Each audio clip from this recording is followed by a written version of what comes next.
Hello students, Vande Mataram. Welcome to all of you in this session number 3 of chapter number 3, human reproduction. Up to the last session, male reproductive system हमने total discuss कर लिया है और male gamete sperm का formation कैसे होता है। ये सेशन के अंदर हमें डिस्कस करना है फीमेल रिप्रोडक्टिव सिस्टम। तो फीमेल रिप्रोडक्टिव सिस्टम के नंबर ऑफ ऑर्गन्स की अगर आप बात करो तो pair of ovaries with a pair of oviduct जिसके साथ यूटेरस, सर्विक्स एंड वजाइना और इसके अलावा एक्सटर्नल जेनिटिलिया जो मेल रिप्रोडक्टिव सिस्टम के अंदर भी आपने देखा था। जो एक्सटर्नल जेनिटिलिया के साथ जितने भी ऑर्गन्स है वो पेल्विक रीजन मतलब लोअर एब्डोमिनल पोर्शन में ये सब लोकेटेड होगा। तो फीमेल एक्सटर्नल जेनिटिलिया को कभी कभार वुल्वा या तो प्यूडेंडम के नाम से भी जाना जाता है। तो आपको स्क्रीन के ऊपर पूरा का पूरा डायग्राम दिख रहा है। ओवरी, फैलोपियन ट्यूब बोल सकते हो या तो ओविडक्ट बोल सकते हो। वहाँ से यूटेरस, यूटेरस से सर्विक्स और वजाइना और बाकी के नंबर ऑफ ऑर्गन्स में आपको अभी नेक्स्ट स्लाइड के अंदर दिखाऊंगा। वुल्वा, प्यूडेंडम और we can say that external genitalia. Okay, तो this part of the system along with the pair of mammary glands, ये तो थे ही, इसके अलावा one pair of mammary glands भी स्ट्रक्चरली और फंक्शनली बहुत सारी प्रोसेस को सपोर्ट करने के लिए फीमेल रिप्रोडक्टिव सिस्टम के अंदर कंसिडर किया जाता है। जैसे कि ओव्यूलेशन, ओव्यूलेशन का मतलब है release of ova from ovary. तो ओवरी से ओवा को रिलीज करवाने के लिए एक तो मेमोरी ग्लैंड्स काम में आती है, ओवा और स्पर्म का फ्यूजन करवाने के लिए, प्रेगनेंसी के लिए, बर्थ के लिए, देन आफ्टर न्यूबॉर्न की केयर करने के लिए ये मेमोरी ग्लैंड्स कहीं ना कहीं फीमेल रिप्रोडक्टिव सिस्टम को बहुत ही ज़्यादा सपोर्ट प्रोवाइड करता है। ना सबसे पहले डिस्कस कर लेते हैं ओवरी। तो जैसे टेस्टिस का काम एक तो प्राइमरी सेक्स ऑर्गन था और दूसरा हार्मोन भी बनाता था, सेम टू सेम ओवरी के लिए भी वो एक प्राइमरी फीमेल सेक्स ऑर्गन भी है। एंड तो प्राइमरी फीमेल सेक्स ऑर्गन है, then we can say that able to generate a ovum and several steroidal मतलब लिपिड नेचर वाले हार्मोन्स बनाएगा। तो वो हार्मोन्स आपको पता है, एस्ट्रोजन हो सकता है और दूसरा प्रोजेस्टेरॉन। अब दोनों ओवरी का साइज और शेप की बात करो, they are looks like almond, एक छोटे से बादाम जैसे साइज और शेप का ये ओवरी होगा। ये ओवरी के पास एक हिलस नाम का स्ट्रक्चर होता है। लिसन, हिलस मतलब उसका सेंटर पोर्शन जहाँ पे एक छोटा सा पोर होगा। This pore is serve as a entry point for blood vessels and nerves. तो नर्व्स और ब्लड वेसल्स की एंट्री करवाने के लिए ओवरी के पास जो छोटा सा सेंटर होता है वो सेंटर का नाम है हिलस। नाउ ये ओवरी का एग्जैक्ट लोकेशन बॉडी में कहाँ पे? So ovaries are located on each side of the lower abdomen. Lower abdomen के दोनों साइड पे एक एक ओवरीज का लोकेशन होगा। नाउ ये ओवरीज का मेजरमेंट क्या क्या है? तो ओवरी के मेजरमेंट की अगर आप बात करो तो each and every ovary is about 2 to 4 centimetre in length, 2 centimetre wide होगी, 1 सेंटीमीटर थिक। अब ये ओवरी कहीं ना कहीं पेल्विक वॉल और यूटेरस के साथ जुड़ी होती है। तो आप ये दोनों नीचे वाले डायग्राम्स देखो, तो ये मिडल में ओवरी है, कहीं ना कहीं ये पेल्विक वॉल होती है और ये पोर्शन यूटेरस वाला। तो यूटेरस और पेल्विक वॉल से ये ओवरी जुड़ी होती है by the support of ligament. Listen, ligament मतलब आपने 11th में ये पॉइंट पढ़ा हुआ है, it is the tissue which connect to bond, दो बॉन्ड्स को एक दूसरे के साथ कनेक्ट करने वाला लिगामेंट। तो यहाँ पे ओवरी, ये आपको दिख रहा है लिगामेंट, तो ओवरी को पेल्विक वॉल और यूटेरस के साथ जोड़ने का काम करेगा ये लिगामेंट। ओके, नाउ कोई भी ओवरी ले लो, ओवरी के बाहर एक थिन एपिथेलियम का कवर होता है। तो ये थिन एपिथेलियम के कवर को नाम दिया जाता है जर्मिनल एपिथेलियम। ये जर्मिनल एपिथेलियम के नीचे एक दूसरा लेयर होगा, consider as a capsule of collagenous connective tissues. Okay, ये कोलेजिनियस कनेक्टिव टिश्यूज का जो अंदर का पोर्शन है जिसे बोला जाता है ओवेरियन स्ट्रोमा। लिसन, तो ये ओवेरियन स्ट्रोमा को अब हमें दो पोर्शन में डिवाइड करना है कि ओवेरियन स्ट्रोमा का आउटर पोर्शन एंड दूसरा ओवेरियन स्ट्रोमा का इनर पोर्शन। तो ओवेरियन स्ट्रोमा के आउटर पोर्शन पेरिफेरल पार्ट को नाम क्या देंगे, कॉर्टेक्स, और दूसरा है इनर पोर्शन जिसे नाम देंगे मेडुला, जैसे आपने किडनी के अंदर नाम देखे थे। पर हमारा यहाँ पे इंटरेस्ट पूरा का पूरा कौन से पोर्शन में होता है, obviously with in the peripheral और कॉर्टेक्स पोर्शन। तो कॉर्टेक्स पोर्शन के अंदर ऐसा तो कौन कौन सा पार्ट्स होता है, इट कंटेन्स ओवेरियन फॉलिकल्स जिसके पास ओवा होता है। सबसे मैच्योर ओवेरियन फॉलिकल्स का नाम है ग्राफियन फॉलिकल। क्यों? क्योंकि उसके पास ओवा कौन सा होगा, मैच्योर ओवा। लिसन, तो ये ओवेरियन फॉलिकल्स बोलो या तो ग्राफियन फॉलिकल्स बोलो, दोनों की एक रिस्पॉन्सिबिलिटी है, कौन सा हार्मोन बनाएंगे, एस्ट्रोजन नाम का हार्मोन प्रोड्यूस करते हैं। ओके, अब ग्राफियन फॉलिकल से मेंस्ट्रुअल साइकिल के मिडल में ओवा रिलीज हो जाता है ओव्यूलेशन नाम की प्रोसेस से। तो जो भी पोर्शन बच जाता है ओवा रिलीज होने के बाद is consider as a corpus luteum. So it is a glandular body after ovulation. Ova निकलने के बाद का पोर्शन है जो काम क्या करेगा, जनरेट प्रोजेस्टेरॉन हार्मोन्स। ओके, तो ये जनरल डिस्कशन हुआ कि ओवरी का लोकेशन कहाँ पे है, क्या क्या वो काम करता है। अब बात आती है ओवरी के बाद का दूसरा ट्यूब इज द ओविडक्ट, उसका नाम है फैलोपियन ट्यूब, या तो आप उसे कभी कभार यूटेराइन ट्यूब के नाम से भी जान सकते हो। उसके बाद दूसरा ऑर्गन है यूटेरस, देन आफ्टर वजाइना। तो ये तीनों हमें किसके अंदर कंसिडर करना है, फीमेल एक्सेसरी डक्ट के अंदर। तो ये जो रेडिश कलर के दोनों पोर्शन है वो ओवरी, ओवरी के बाद का पार्ट फैलोपियन ट्यूब, और we can say that oviduct या तो uterine tube. So each of the fallopian tube is approximate 10 to 12 centimetre long, 10 से 12 सेंटीमीटर लॉन्ग होगा। कहाँ से निकलेगा, पेरिफेरल मतलब outer portion of each of the ovary to the uterus. Ovary के outer portion से निकल के यूटेरस तक ये फैलोपियन ट्यूब होगी। तो आप देख सकते हो यहाँ से वो फैलोपियन ट्यूब स्टार्ट हो जाती है और यहाँ तक का पोर्शन है वो पूरा का पूरा फैलोपियन ट्यूब का है।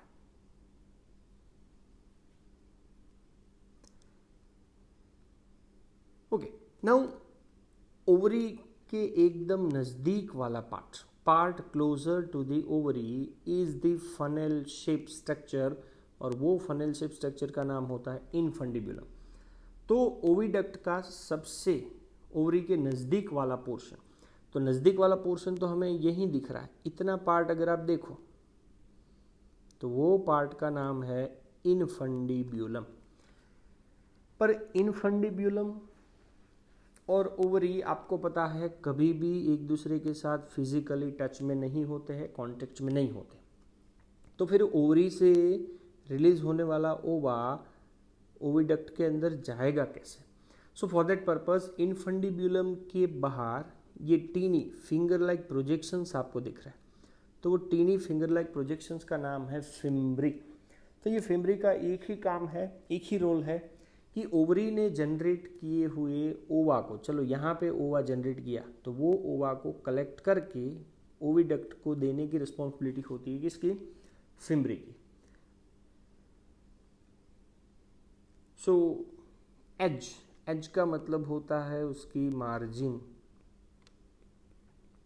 तो इन्फंडिब्यूलम की जो मार्जिन होती है, it possess finger like projections, is called as a fimbri which helps in the collection of ovum after ovulation. Ovulation का मतलब मैंने आपको पहले ही बताया है, release of ova from ovary.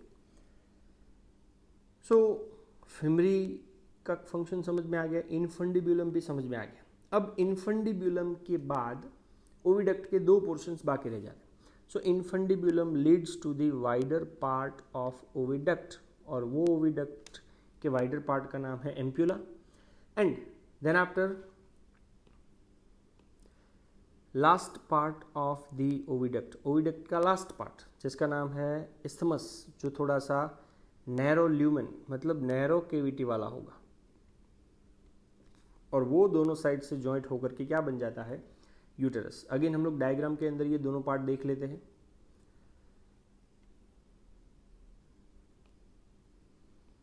Okay, ये है वाइडर पोर्शन एम्प्यूला और ये है इस्थमस। अब दोनों साइड से ये इस्थमस एक दूसरे के साथ जुड़ करके बीच में कौन से ऑर्गन का फॉर्मेशन कर देंगे, यूटेरस। सो नेक्स्ट ऑर्गन है फीमेल रिप्रोडक्टिव सिस्टम का यूटेरस क्या है। So next one, uterus is a single and it is also called as a womb. एक ही होगा, वॉम्ब के नाम से भी जाना जाता है। एग्जैक्ट यूटेरस का लोकेशन कहाँ पे, तो uterus is situated in between दो ऑर्गन के बीच में, एक तो यूरिनरी ब्लैडर आगे की साइड और रेक्टम पीछे की साइड। अब ये यूरिनरी ब्लैडर के पीछे और रेक्टम के आगे का यूटेरस जो है, they have a thick walled muscular structure. तो ये यूटेरस की रिस्पॉन्सिबिलिटी क्या क्या, तो फीमेल बॉडी के अंदर होने वाला मेंस्ट्रुअल साइकिल पूरा का पूरा वो कंट्रोल करेगा। सेकेंड, अगर स्पर्म और ओवा का फ्यूजन हो जाता है तो फर्टिलाइज्ड एग का इम्प्लांटेशन, आपको मैंने फर्स्ट सेशन के अंदर भी बताया था, उसका अटैचमेंट, तो फर्टिलाइज्ड एग का अटैचमेंट होना वो भी यूटेरस में ही होता है। नंबर 3, कोई भी एम्ब्रियो का डेवलपमेंट तो वो भी यूटेरस के अंदर ही होने वाला है। अब यूटेरस की शेप की बात करो, इन्वर्टेड पियर शेप का। अब जनरली आपको पता है कि ये शेप है इन्वर्टेड पियर का, तो इन्वर्टेड पियर शेप का uterus, it is supported by ligament attach to the pelvic wall. अब पेल्विक वॉल के साथ यूटेरस को अटैच करने का रिस्पॉन्सिबिलिटी जो है वो कौन प्ले करता है, तो वो प्ले करेगा यहाँ का पूरा लिगामेंट। तो ये पोर्शन आपको जो दिख रहा है ना इतना, वो यूटेरस है।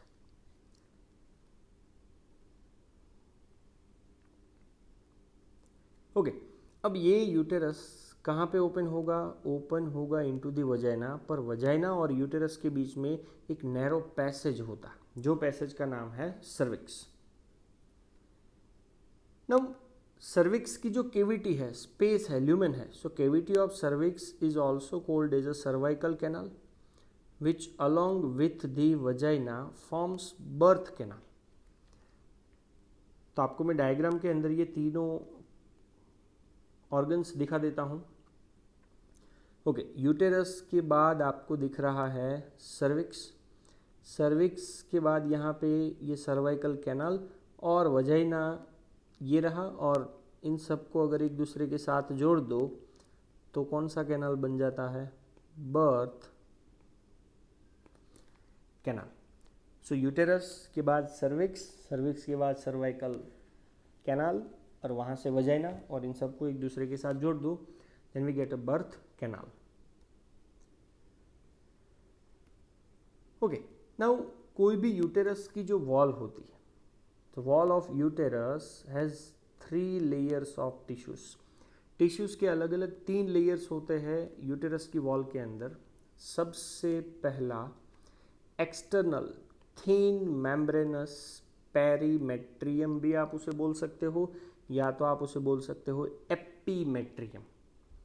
सो पेरीमेट्रियम या तो epimetrium external thin membranous layer है, just for protection purpose only. So ये पहला लेयर हो गया। लेयर नंबर 2, मिडल होगा एकदम थिक लेयर है, किससे बना होगा? बंडल ऑफ स्मूथ मसल्स से। लिसन, स्मूथ मसल्स मतलब इनवॉलेंटरी मसल्स हैं, हमारे कंट्रोल में वो नहीं होंगे। सो आपको याद हो तो ऑक्सीटोसिन नाम का hormone at the end of pregnancy ये स्मूथ मसल्स के बंडल को कॉन्ट्रैक्ट करता है। सो मायोमेट्रियम के ये स्मूथ मसल्स जो है that exhibit a strong contractions during the delivery of the baby. Pregnancy के एंड में जब बेबी को बॉडी से डिलीवर्ड करना होगा तो ये मायोमेट्रियम के स्मूथ मसल्स बहुत ही विगरसली कॉन्ट्रैक्ट होते हैं ताकि बेबी को बॉडी से डिलीवर्ड कर सके। एंड सबसे मोस्ट इम्पोर्टेंट लेयर होता है इनर ग्लैंड्यूलर लेयर, और उसका नाम है endometrium that lines the uterine cavity. अब ये तीनों लेयर्स हम लोग पहले एक बार डिस्कस कर लेते हैं डायग्राम के अंदर। तो ये सबसे बाहर का लेयर पेरीमेट्रियम, मिडल का जो येलो कलर का पोर्शन है मायोमेट्रियम, और अंदर का जो ये लाइनिंग आपको दिख रहा है ना ग्लैंड्यूलर लेयर, तो वो लेयर है एंडोमेट्रियम जो कहीं ना कहीं यूटेरस की लाइन के साथ जुड़ा होगा। ओके, अब ये थर्ड लेयर का फंक्शंस क्या? थर्ड लेयर का फंक्शन तो आपको मैंने पहले ही बताया कि भाई endometrium undergoes the cyclic changes during menstrual cycle. अब फीमेल बॉडी के अंदर मेंस्ट्रुअल साइकिल 28 डेज का होता है, तो ये 28 डेज के टाइम पे एंडोमेट्रियम के अंदर साइक्लिक चेंजेस होते रहते हैं। ओके, अगर समझ लो फर्टिलाइजेशन अकर्स, तो फर्टिलाइजेशन के बाद तो उसे बोला जाता है फर्टिलाइज्ड एग। तो ये फर्टिलाइज्ड एग का इम्प्लांटेशन अटैचमेंट कहाँ पे होता है? एंडोमेट्रियम के अंदर। पर मैंने पहले कंडीशन बताई थी फर्टिलाइजेशन होता है तो। अब अगर फर्टिलाइजेशन नहीं होता है, if woman does not receive the sperm, तो क्या होगा? तो एंडोमेट्रियम की जो लाइनिंग होगी वो टूटेगी पीरियडिकली आफ्टर 28 डेज, क्योंकि ये मेंस्ट्रुअल साइकिल का एक नेचुरल प्रोसेस है कि हर एक 28 डेज के बाद ये एंडोमेट्रियम टूटेगा अगर फर्टिलाइजेशन स्पर्म और ओवा का नहीं हुआ है तो। Okay, last one, vagina. So vagina is a thin wall tube between the same to same uterus के जैसा ही यूरिनरी ब्लैडर एंड रेक्टम। कहाँ से स्टार्ट होता है? It extend from the cervix to outside of the body. Cervix से वो start होगा और बॉडी के बाहर तक ये वजाइना का रूट हम लोगों को देखने मिलेगा। अब ये वजाइना का फंक्शंस क्या? तो वजाइना प्रोवाइड पाथवे और we can say that it provide a route for delivery, मतलब कोई भी न्यूबॉर्न बेबी को बॉडी से डिलीवर करना हो तो एक तो रूट प्रोवाइड करता है, and second for the menstrual flow to leave the body. अब मेंस्ट्रुअल साइकिल में फीमेल बॉडी के अंदर ब्लीडिंग होता रहता है, तो जो भी ब्लीडिंग होगा वो मटेरियल बॉडी से बाहर रिलीज करने का काम भी ये वजाइना का है। So this all are related with the female reproductive structures. Thank you very much. जय हिंद।